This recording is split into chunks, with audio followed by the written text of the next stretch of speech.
Good morning विद्यार्थियों। आज हम क्रिएटिंग एन इंक्लूसिव स्कूल के अंतर्गत पॉलिसी से ही रिलेटेड या कह सकते हैं कि एक सोसाइटी का एक समस्या है, दिव्यांग महिलाओं की समस्या, जिसके बारे में हम लोग चर्चा करेंगे। यहाँ कहने का अर्थ है कि महिला से संबंधित यहाँ जेंडर से रिलेटेड इशू है कि दिव्यांग जो फीमेल ग्रुप है, या कह सकते हैं कि गर्ल्स और महिला दोनों को एक साथ में लेते हुए हम दिव्यांग महिलाओं की स्थिति या फीमेल कहने का अर्थ या फीमेल से संबंधित है, लड़कियों को भी इसमें हम शामिल करते हुए सोसाइटी में क्या स्थिति है दिव्यांग महिलाओं का, और ख़ास तौर पे हमारे देश में या अंतर्राष्ट्रीय स्तर पर कि इस संबंध में क्या कदम उठाया गया है, क्या पूर्व में कौन सा प्रयास किया गया जिससे दिव्यांग महिलाओं का स्थिति में सुधार हुआ, या हम ये भी कह सकते हैं कि अभी कौन कौन से प्रयास या किस फील्ड में कहाँ कमी रह गई है उसको दुरुस्त करने की ज़रूरत है, जिससे दिव्यांग महिलाओं का सशक्तिकरण हो सके, उनको एम्पावर्ड किया जा सके। देखा जाता है कि जो हमारे देश के अंतर्गत काफ़ी बड़ा क्षेत्र है और हमारा देश विश्व का सबसे द्वितीय अधिक जनसंख्या वाला राष्ट्र है। यहाँ जो महिलाएं हैं, काफ़ी संख्या में दिव्यांग महिलाओं जिनकी स्थिति काफ़ी दयनीय है। इंटरनेशनल स्तर पे CRPD एक्ट और CEDAW एक्ट पर भारत ने हस्ताक्षर किया। दोनों एक्ट कहीं ना कहीं किसी न किसी तरीके से बहुत सारी इसमें इश्यूज हैं जिसमें महिलाओं के उत्थान की बात कही गई है।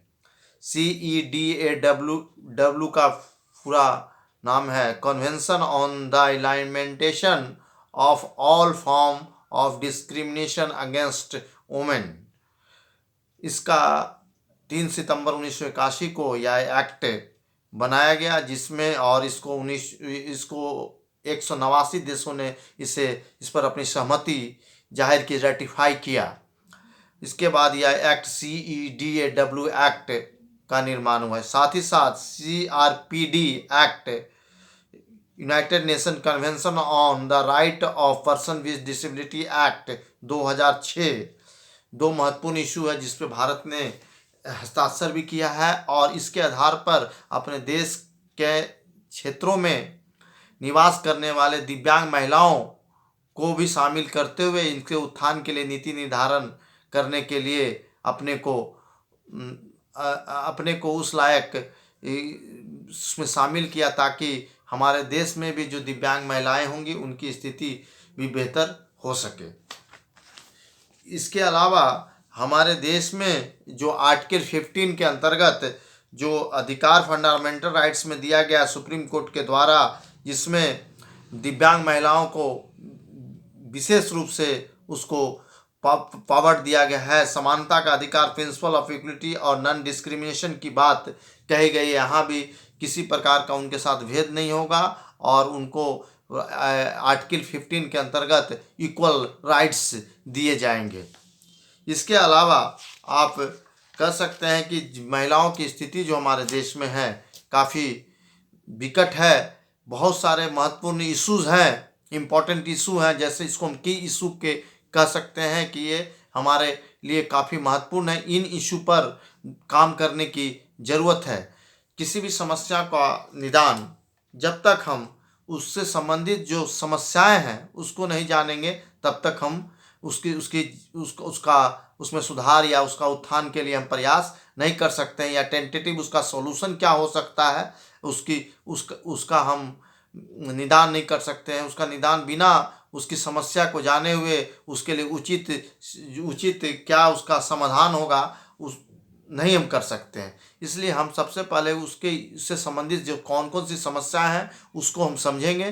दिव्यांग महिलाओं के क्या क्या अभी स्टेटस क्या है दिव्यांग महिलाओं का, अभी हमारे देश में किस स्तर तक उनका उत्थान हुआ है और उनको किस प्रकार से उत्थान करने की आगे ज़रूरत है, इसमें कौन कौन से महत्वपूर्ण इशू है जिसको लेते हुए हम आज चर्चा करेंगे। सबसे पहले हम सबसे बड़ी चीज़ है कि सबसे पहले हम क्या करेंगे, देश के अंदर निवास करने वाले दिव्यांग महिलाओं या फीमेल ग्रुप का, नहीं गर्ल्स को भी उसमें शामिल करते हुए, बार बार फीमेल का करने का मतलब यहाँ है जेंडर से रिलेटेड है, तो उसको शामिल करते हुए उसमें उनका डेटा कलेक्शन होगा। अभी तक क्या हुआ कि दिव्यांग महिलाओं का कोई प्रॉपर डेटा हमारे पास अवेलेबल नहीं है, तो सबसे पहले उनकी संख्या कितनी है हमारे देश में दिव्यांग महिलाओं, उसका हम प्रॉपर कह सकते हैं, उसका डेटा कलेक्शन होना चाहिए, माइक्रो लेवल पर उसका डेटा कलेक्शन होना चाहिए, डोर टू डोर सर्वे के द्वारा इसका डेटा कलेक्शन होना चाहिए कि अभी तक हमारे देश में गवर्नमेंट और नॉन गवर्नमेंट एजेंसी के द्वारा कोई विशेष इसमें डेटा कलेक्शन का काम नहीं किया गया है, इसमें अभी कोई विशेष प्रोग्रेस नहीं है। फिर भी WHO ने डेटा के अनुसार 15% जो है ग्लोबल पॉपुलेशन का महिलाएं जो हैं डिसेबल हैं, WHO ने डेटा दिया, लेकिन हमारे राष्ट्र में देश के अंदर अभी कोई विशेष इसके लिए कोई सर्वे वगैरह अलग से नहीं किया। इसमें काम करने की ज़रूरत है, हमें सबसे पहले उनकी डेटा कलेक्शन की ज़रूरत है। दिव्यांग महिलाओं ग्रामीण क्षेत्र में, रूरल एरियाज़ में या अर्बन एरियाज़ में, या किस आर्थिक रूप से कितने दिव्यांग पिछड़े हुए हैं, मतलब हर एक प्रकार का उसका माइक्रो लेवल पर उसका सर्वे होना जरूरी है। इसलिए सबसे पहले हम डेटा, उसकी संख्या कैलकुलेट करेंगे, डेटा उसकी ज्ञात करेंगे, उसकी संख्या के, उसके बाद हम उसका जो भी होगा विश्लेषण वगैरह उस पर होगा या उस पर नीति निर्धारण किया जाएगा।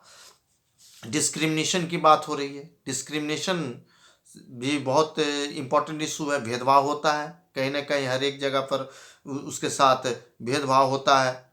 इसमें वोमेन विद डिसेबिलिटी के साथ अनेकों प्रकार का तरीके से भेदभाव होता है, उसको कल्चर के आधार पर उसके साथ भेदभाव होता है, सोसाइटी में उसके साथ भेदभाव होता है, राजनीति के क्षेत्र में उसके साथ भेदभाव होता है, आर्थिक रूप से आर्थिक भी समानता नहीं है, इस प्रकार से उनके साथ भेदभाव किया जाता है।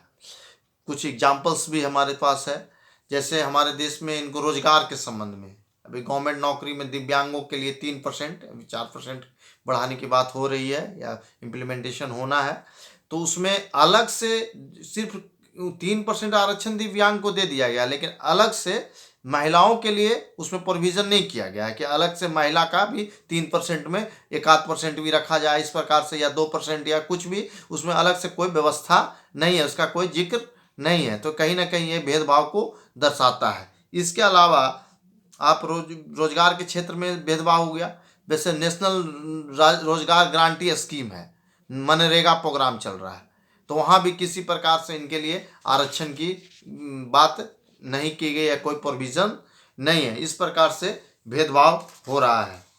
फिर उसके अलावा हम कह सकते हैं कि जैसे राइट टू एजुकेशन एक्ट के अंतर्गत भी क्या है कि अलग से कोई प्रोग्राम नहीं है, प्रोग्राम दिव्यांग महिलाओं के लिए सिर्फ डिसेबल के लिए है, स्पेशल एजुकेशन के लिए फोकस है, इंक्लूसिव एजुकेशन की बात हो रही है, लेकिन दिव्यांग लड़कियों के लिए या फीमेल्स ग्रुप के लिए कोई स्पेशल इस टाइप का कोई प्रोविज़न आरटी में भी नहीं किया गया है, जिसको भी ये बहुत ही इम्पोर्टेंट इशू है, इसको भी करने की ज़रूरत है। तो इस प्रकार से हम कह सकते हैं कि ये मतलब इनके साथ कहीं ना कहीं भेदभाव होता है, डिस्क्रिमिनेशन हो रहा है।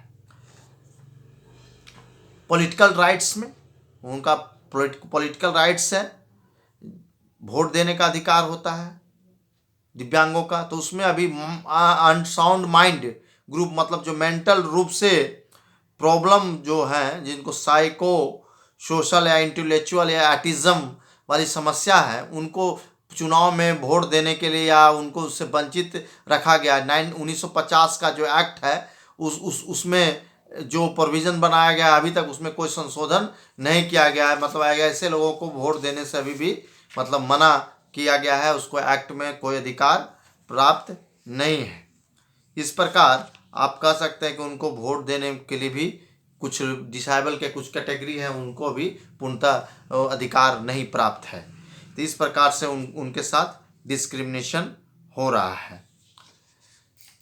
इलेक्शंस की बात है, आप पॉलिटिकल पार्टिसिपेशन की बात है, तो 33% आरक्षण म्यूनिसिपैलिटी नगर निगम के चुनाव और पंचायत के चुनाव में महिलाओं के लिए आरक्षण है, कानून में ऐसा है। लेकिन अलग इसमें आरक्षण तो है, लेकिन 33% महिलाओं का आरक्षण, लेकिन उसमें दिव्यांग महिलाओं का कोई मतलब अलग से आरक्षण की बात नहीं कही गई है, सिर्फ महिलाओं की बात की गई। तो कहीं ना कहीं ये दिव्यांगों का प्रॉपर पार्टिसिपेशन भी वहाँ नहीं हो रहा है। आरक्षण तो दिया गया है 33%, लेकिन दिव्यांग महिलाओं के लिए कोई प्रोविज़न नहीं है। कहीं ना कहीं ये भेदभाव है। वर्क और उसके साथ हेल्थ की समस्या है। हेल्थ की समस्या का में भी क्या क्या वहाँ भी उनके साथ प्रॉपर सॉल्यूशन, उनके पुनर्वास के लिए कोई विशेष कानून नहीं है, और एक कानून है तो सिर्फ डिसेबल के लिए है। उनके हेल्थ केयर की समस्या जो है, रिहैबिलिटेशन की समस्या है, इन सारे चीज़ों पर कोई अलग से कोई प्रोविज़न नहीं बना है। तो कहने का अर्थ है कि हेल्थ के क्षेत्र में भी मतलब किसी प्रकार का इनके साथ जो जस्टिफिकेशन होना चाहिए वो नहीं हो रहा है।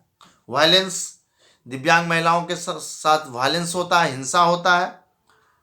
इस जहाँ पर ऐसी महिलाएं जो हैं, कहीं देखा जाता है इनके साथ गलत व्यवहार होता है, तो उनके साथ हिंसा भी देखा जाता है। वहाँ भी ये समस्याएं देखने को मिलती है। ये सब CPDRD एक्ट, CEDAW एक्ट और CPRD एक्ट के अनुच्छेद में भी इस बिंदु पर बात की गई है, जहाँ इस पर ध्यान देने की ज़रूरत है। वायलेंस विद इन इंस्टीट्यूशन, मतलब कहने का अर्थ है कि संस्था जहाँ वे काम करते हैं या आप इंस्टीट्यूशन है जहाँ पर अध्ययन करते हैं, वहाँ भी उनके साथ वायलेंस होता है, और उनके साथ प्रॉपर जो उनको रिगार्ड मिलना चाहिए वो मिलता नहीं है। तो वहाँ भी इनके साथ समस्या, कई प्रकार के एग्जाम्पल्स हमारे देश के विभिन्न इंस्टीट्यूशन में ऐसी घटनाएं आए दिन होते रहती हैं। इसके बारे में भी हम मतलब न्यूज़ वगैरह में आते रहता है, एक नई बात नहीं है, बहुत ज़्यादा ये इशू देखने को मिलता है। ये तो इंस्टीट्यूशन की बात हो गई। दिव्यांग महिलाओं के साथ घर में भी हिंसा होती है। वायलेंस विद इन होम्स की बात भी यहाँ एक्ट में किया गया कि यहाँ भी इनके साथ हिंसा होता है घर में, जो दिव्यांग महिलाओं होता है। जैसे आज के डेट में भी जो दहेज प्रथा वगैरह, जिसके कारण जनरल सामान्य महिलाएं तो सुनने को आता ही है कि समस्या होता है, लेकिन दिव्यांग महिलाओं के साथ भी कई प्रकार की घटनाएं घटते रहती है, जो काफ़ी मतलब हमारे देश के लिए, हमारे पूरे विश्व के लिए अच्छी बात नहीं है। और इसके अलावा रूरल वोमेन जो है, दिव्यांग महिलाएं हैं, वो उनकी स्थिति जो है काफ़ी दयनीय है। कहने का अर्थ है कि जो दिव्यांग महिलाएं हैं हमारे देश में, उसमें कुल दिव्यांग महिलाओं में 75% जो है रूरल क्षेत्र में है, जहां उनके पास बेसिक नीड भी उनकी पूर्ति होना संभव नहीं है। कहीं ना कहीं उन रिहैबिलिटेशन की समस्या तो है ही, और हेल्थ केयर वगैरह लिटरेसी लेवल पे भी सही कई प्रकार की समस्याएं देखने को मिलती है। इस प्रकार हमने आज दिव्यांग महिलाओं से संबंधित कुछ महत्वपूर्ण इश्यूज के बारे में आपसे चर्चा किया। और जो एक्ट है हमारे देश में या अंतर्राष्ट्रीय स्तर पे जो एक्ट है, CEDAW एक्ट और CRPD एक्ट 2006 जो अपने आप में काफ़ी महत्वपूर्ण है, उसमें कई महत्वपूर्ण प्रावधान और भी इसमें शामिल किए गए, जिसके अंतर्गत दिव्यांग महिलाओं की समस्याओं का भी जिक्र किया गया है। ये सारा इश्यूज काफ़ी इम्पोर्टेंट है। तो हमने आज संक्षेप में दिव्यांग महिलाओं से संबंधित इशू पर चर्चा किया। धन्यवाद।